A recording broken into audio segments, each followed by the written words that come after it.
All of the Cook children were practically raised in the cafe, and for some, it wasn't the best of times. It was difficult. I think we grew up with a lot of resentment because we had to work so hard. And I think a lot of us felt we missed a childhood because we were working rather than playing like our friends were. But looking back at it now, I do appreciate a lot of the things that they have taught us from working in a restaurant, such as discipline, learning to appreciate hard work, and I think we learned to respect our parents more than a lot of our friends did.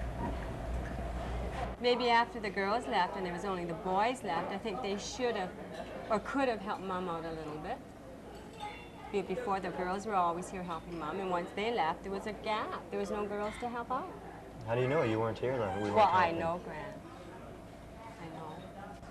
Well, I didn't agree with it back then because Grant and I, well, we're not that far apart in age, really. And seeing him going out to get to play ball and stuff like that, I resented it then. But you couldn't do anything about it.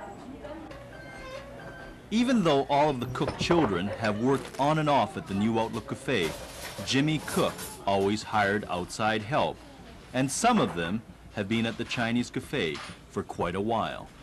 Oh, I love it working here. Jim is good to me, and he's generous, and he's very noisy in the morning. That's my shift. And I just love working here. Just a family restaurant.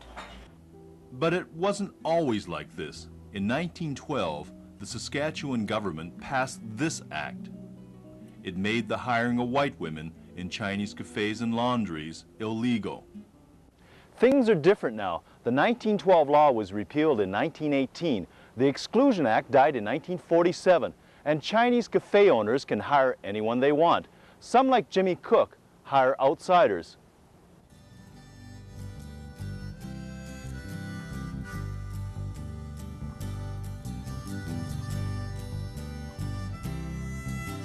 This is early morning on the prairies. It's a sunrise that workers and owners of Chinese cafes have seen ever since the first Chinese cafe opened in the 19th century.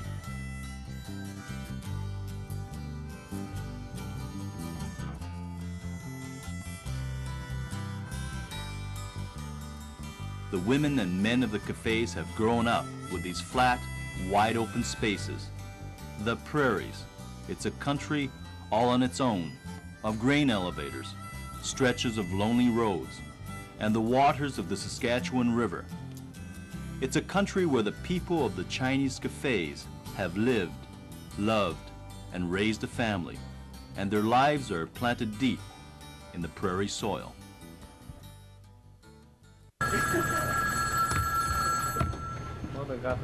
Lemon spigot. Okay, you want all the chop suey, one sweet and sour, one sweet and sour. Meet Ray Kwan. He's another Chinese cafe owner. Like Jimmy Cook's New Outlook Cafe, his modern cafe is a product of the prairies.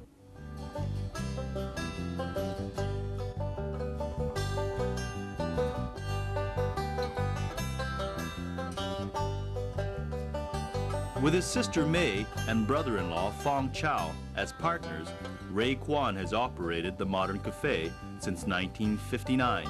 They started it in that year because Outlook was booming then. Construction work had just begun on the Gardner Dam, 30 kilometers east of Outlook, and that meant plenty of hungry workers. Well, they eat in my place, bought in my place. I got every construction and bought in my place. I had 265 workmen in here. I have to get up 5 o'clock, and one crew for 8:30 eat it. Next crew for 6 o'clock for eat it, and next crew for 6:30, and next crew for 7, and next crew for 7:30. On the 8 o'clock, all the salesmen, you know, and all the town people on the 8 o'clock, and I keep busy all the time.